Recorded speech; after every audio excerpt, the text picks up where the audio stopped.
So I'm excited to bring to the stage a powerful community activist, co-founder of Exit and Build, the Live Free Academy, and the Freedom Cells. This is one of the most active people I know that is working, he alongside his wife are working to actively build new sustainable communities right now, locally, in and around the Austin area. So if you're feeling that call, how many of you are feeling like, I want to get out of the city and I want to live in intentional community?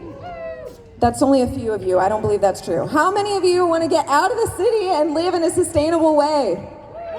Right? So I want to welcome to the stage John Bush, who is your connect to get started doing that right now.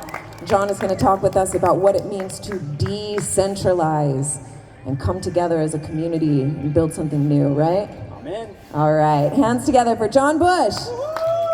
Thank you. All right. Okay, how is everybody today? Good? Feeling good? Feeling free? Getting all ascended? All right, I want to talk about some practical ways that we can change the world. Practical yet idealistic. And I want to encourage everybody to step into their inner builder, right?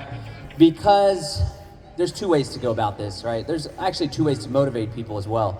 One is to encourage them to step away from the pain and the ugliness in the world. That's a big motivator, right? What comes to mind that's taking place in Israel and Palestine right now, that's something that motivates me to double down on my activities so we can create systems where people aren't stolen from with taxation, where there aren't these military industrial complex figures in control of governments and corporations. So we can motivate people by talking about how ugly the world is, or, which is much preferable and comes from a much more energetically aligned space, we can talk about the world that we want to create. Which one do you guys prefer? The latter or the former? Destruction and pain or beauty and wonder? All right, so I'm very much motivated by a desire to create a more free world. Freedom is perhaps the value that's most important to me. And essentially when I'm talking about freedom, I mean an environment where people can live their life according to their own values and their own principles. And there's not some external authority that's compelling and coercing and forcing people to do things against their will. Unfortunately, we have that institution. It's known as government. To govern means to rule over. And there's this false facade of democracy, right? And if we only just vote harder and lobby harder and knock on the neighbor's door and get them to put a sign up, everything's gonna change. But unfortunately, it's all a big show, a fugazi. You guys know what fugazi means? It's a fake, a phony, a fraud. So if we do want to create a better world, if we want to create more peace, more regenerative communities, more harmony amongst ourselves, harmony with human beings, and harmony with the earth, then it's up to each and every one of us to take responsibility for that, not to rely on external sources to get that done.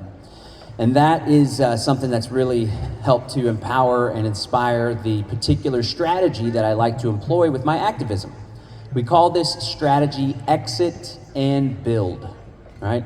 So if you want to create a better life for yourself, if you want to create a better world, if you want to set future generations up that aren't even born yet, set them up for success so they don't have to worry about the same stuff we do. They don't have to work endlessly feeding the tax beast. They do not have to worry about all the pain and struggle that we see on TV so much. You guys still watch TV, I guess, on the internet, on Twitter or X. Then it's up to us to exit the systems that we disagree with and to build new ones.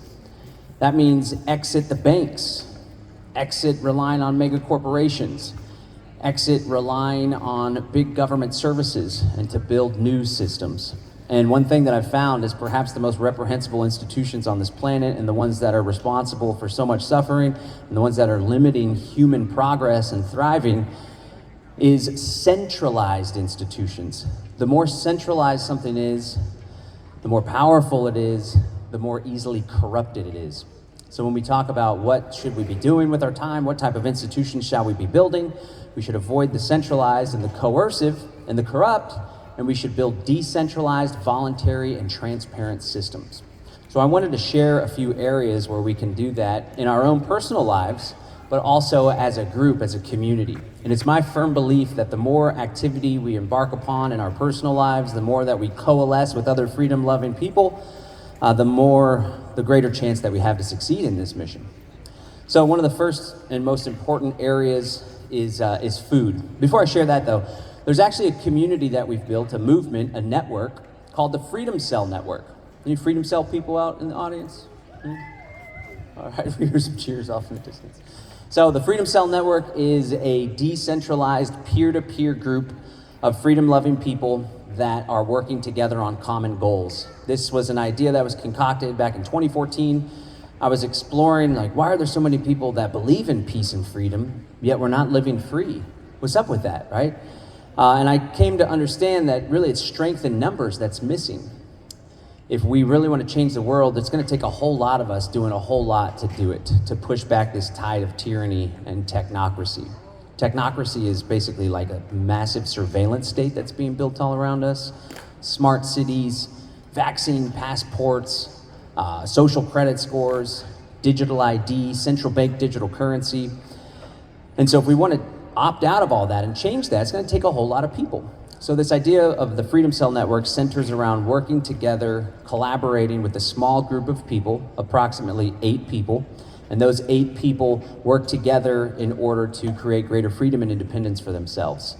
We chose the number 8 because there's this guy named Bob Podolsky, and he discovered, along with another guy named John David Garcia, that 8 people's the optimal number of people for a group in order to have maximum creativity. And that's what we're trying to do. We're trying to create a free society. Okay, then you don't just stop with your little group of 8. It doesn't have to be 8, by the way. It could be 5, it could be 12, it can be whatever you want. The idea is just get together with a core cadre of people and become more independent and support one another. So you get together with your group of 8, and then you help organize other groups. And before you know it, you have 8 groups of 8, and you have a larger group. And then that larger group connects with other groups. So for example, here in Central Texas, there's about 600 or 700 of us. There's a group in downtown Austin, South Austin, West Hill Country. There's a group in San Marcos, Hayes County, out in Bastrop County. And we're all connected, we all support one another, we all work on projects together. So what are some areas that we can focus on? Well, food, of course, is the most important. We gotta have food in order to survive, right? So rather than relying on the grocery store for so much of our food, centralized, vulnerable to supply chain disruption, we can grow food, or we can support the local agriculture producer, or we can do a community-supported agriculture program, right? Additionally, it's also important that whenever we do business with one another, we're using an alternative currency. You could do the gift economy, you could barter, you could trade, but I do think that it's important that we explore alternative means of payment, especially if we're gonna be doing business online. You guys familiar with this whole central bank digital currency thing that's coming up and springing up? Essentially, it's like total surveillance of the money, and it's not just gonna be surveillance of everything, because that already happens if you swipe a credit card or use your Venmo account, but it'll be like surveillance with strings attached. There'll be disincentives. For example, if there's an economic downturn, and the government wants to simulate the economy, they could put like a reverse interest, a negative interest on your money, so it slowly loses value, so you're incentivized to spend it.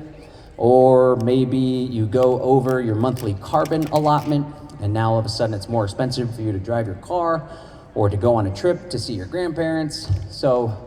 Or maybe you go to the wrong protest, or I'm not a big protest fan anyway. I used to yell at government buildings, but it was just exhausting. I'd lose my voice and nothing would change. So now we're trying to create our own buildings, right?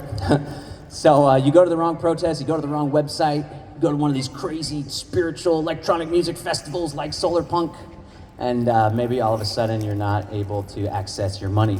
It's a true story. It's happening in other countries. It's being exported out of China here into the United States. So we definitely want to explore alternative currencies. I'm a big fan of decentralized cryptocurrencies. Good old Bitcoin. Monero's a privacy coin. If folks are struggling to use those technologies or it's kind of over your head, you're welcome to come see us at our booth there, Live Free Academy, Brave Botanicals. So you got food, you got money. Let's raise our kids together, right? Do everything we can to exit the government schools and at least try a charter school or a like-minded private school, or better yet, a homeschool co-op. It's really what it's all about. Let's raise the next generation to have these freedom values, and let's raise them to think outside the box and to understand that a better world is possible. All right, and the final piece, which goes back to the freedom cells, let's organize in a different institution. Why is it that just because we were born into this arbitrary geographic area known as the United States or the state of Texas, that we have to obey all these various different governments? We live in Bastrop County, so we got the city of Bastrop County, the state of Texas, the United States of America, and then there's all these international organizations like the World Health Organization, the UN, that are influencing these bodies. Real quick, I know that there's a heartfelt community. I just want to encourage everybody not to lose their way and believe that everything the United Nations puts out, even though they have these nice peachy terms like sustainable development goals, in all reality, they're trying to achieve laudable ends.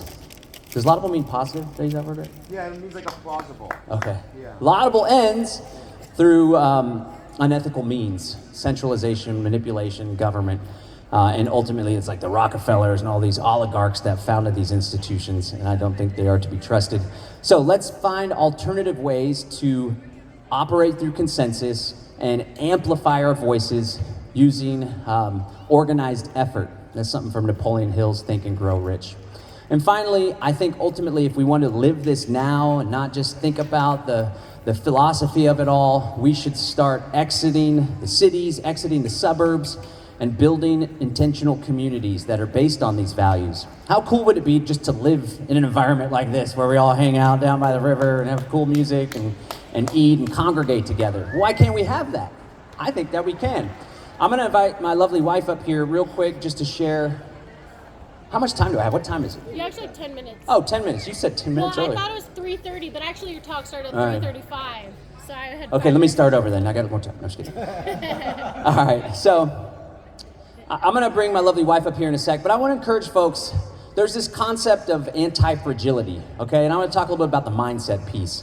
So I started a company a few years ago called Live Free Academy. We help people to create greater freedom, prosperity, and community in their lives. We host the Exit and Build Land Summit. It's all about exiting the cities, buying land and building community in the country, getting closer to the land, growing your own food, becoming more self-reliant, more independent from those centralized systems. We do a lot of stuff about cryptocurrency, success, and entrepreneurship. And at Live Free Academy, we have a 4-part empowerment framework. And this empowerment framework can be leveraged by anybody to create greater success in their lives, whether it's financial success, more healthy relationships, eating better, just whatever it may be, getting yourself out of a rut. And this 4-part empowerment framework goes like this. The first piece is mindset. Before we can create success, we have to get our mind right. More often than not, the biggest obstacle in between us and the ideal life that we want to live is ourselves. It's that little inner voice that's always shouting out limiting beliefs, right? So if we can practice mindfulness and interrupt those limiting thought patterns, it really makes a dramatic world of difference in the quality of life that we enjoy. The second piece is strategy. We can't just, there's this expression, right? It's like the woo, it's like a derogatory term about, this kind of spiritual new age type stuff. But there's this great expression that I appreciated, because it's like, if you're just wooing out all day, then you're basically just sitting around and, you read the law of attraction, and you're like, oh, I'm just thinking about a more abundant life, and just having a great relationship with my family. I have a great relationship with my family. And then your kids still hate you, or you're still completely broke, right? So the expression goes, woo plus work equals results. So you got to get the mind right, it's fundamental, but then you got to have a strategy. And that's the second piece of the Live Free Academy Empowerment Framework. Mindset, strategy. Really think critically and creatively and be conscious about how do you get from here, where you are now, to there, where you want to go. Or in our case, as a group, as a community, if we want to build the Solarpunk future that we all desire, what's it actually going to look like? How can we go from here, status quo, centralized, terrible pollution in the environment, right? People hating one another just because of the color of their skin or whatever political party nonsense. I know that doesn't apply to this group, but it's definitely a reality of this world that brings a lot of pain to my heart. Where do we go? What do we need to do if we go from here to there? A peaceful, harmonious, decentralized society where we love one another and we work through the trouble and the struggle in a harmonious way. We all learn and become better as a result of it. So that has a lot to do with setting goals in your individual life, focusing on those goals when you set goals, you can then ask yourself, is my behavior, my mindset, the people I'm spending time with, the actions I'm engaged in, are those actions and activities and thoughts and habits in alignment with my goals? If they are, then you can lean into them. If they're not, then you can cut it out, right? So mindset, strategy. The third piece to creating greater success in life is to work with other people, to find like-minded people, to find a tribe of folks that share your values and that are in alignment with your goals and want to help you get them done. And the fourth and final piece is to take massive action. If we're going to create the Solarpunk society, right? You see all the imagery, it's like these futuristic, crazy cities, and it's all ecological. It's going to take a lot of work to pull that off, right? And I'm not satisfied with just looking at a flyer that shows that. I want to live that lifestyle. And so it's going to take a whole lot of work. And sometimes if we want to clear the path to be able to engage in that work, the work necessary to change the world, if we want to change, then we got to change. It's actually an old Jim Rome thing. He's an old success guy. If you want change, you got to change. It seems pretty obvious, but oftentimes we want change and we're just going about the same nonsense that keeps us like a hamster in a little rotating wheel. So we got to take massive action. Maybe that means less time going out for drinks. Maybe it means less time sitting in front of the Netflix, unless it's an inspiring program. And really getting down and nitty gritty and getting our hands dirty, okay? And when it comes to the mindset piece, that's first and most important. And there's a concept that really resonates with me. It's a concept of being anti-fragile. Are you guys familiar with this term, anti-fragile? I heard about it the first time when I was learning about Bitcoin, because Bitcoin is anti-fragile. The more they try to shut it down, the more attacks on it, it gets stronger. Antifragility means that if you go through pain, you go through struggle, you go through adversity, it actually makes you stronger on the other side. And if you could tap into that space in your own life, it just totally changes the world and makes you so powerful in your own life. Because when pain happens, sure, it hurts in the moment, and let's not deny the feelings and the struggle and the pain, but there's always lessons to be learned from that.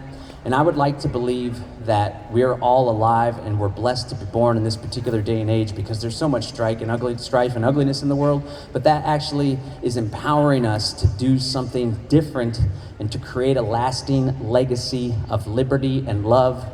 Like that alliteration there? This guy probably likes it. So I want to encourage you guys, if you're having pain in your life, if you're having struggle, take a pause and ask yourself, what is the universe trying to teach me? What lessons do I have to gain from that?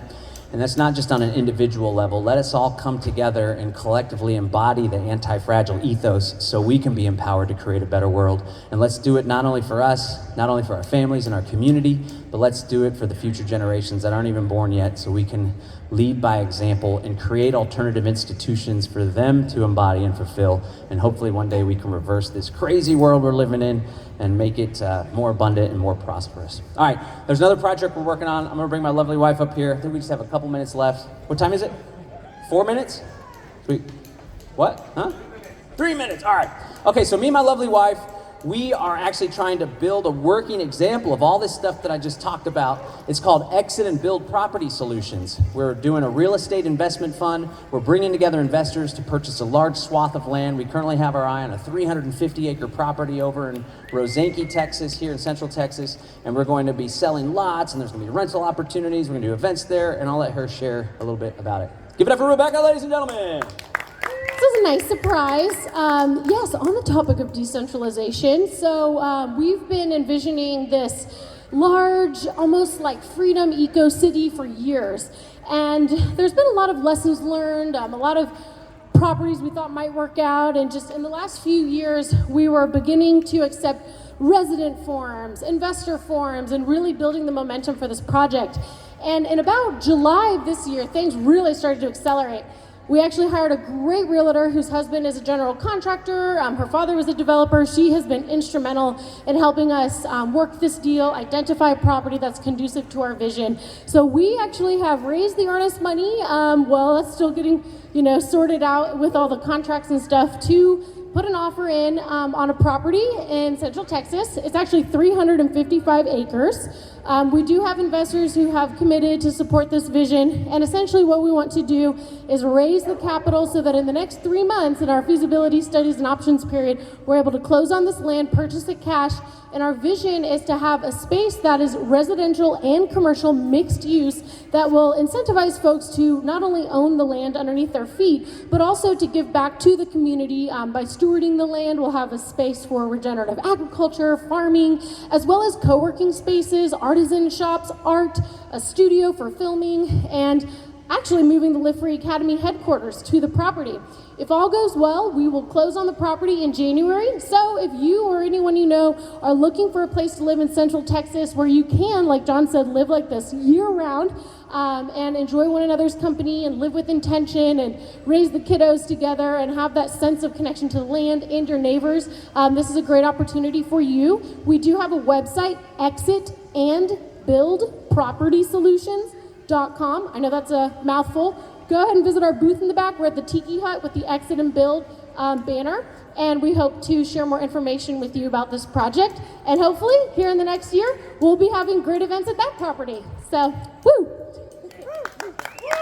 Thanks, Becca. Love you.